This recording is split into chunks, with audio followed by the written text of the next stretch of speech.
Hey, Dave with Rex. Today we're going to take a look at the ZB-G60A Propane Forced Air Heater. This has the capacity to put out between 40 to 60,000 BTUs. You can heat an area with a volume of between 230 up to 350 cubic meters.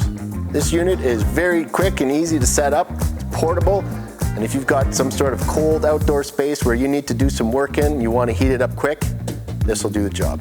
This has a nice long 3-meter hose that you can hook up to a propane tank. Plugs into a 110 volt wall outlet. It's got an on-off switch on the back. Off you go.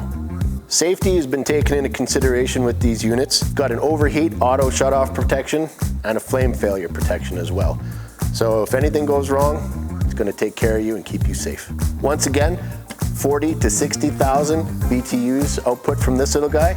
If you need more heat, we've got a bigger unit called the G100A. It'll put out between 70 to 100,000 BTUs. So there you have it. We've got 2 different sizes of these propane forced air heaters. Come and get yours from Rex Equipment today.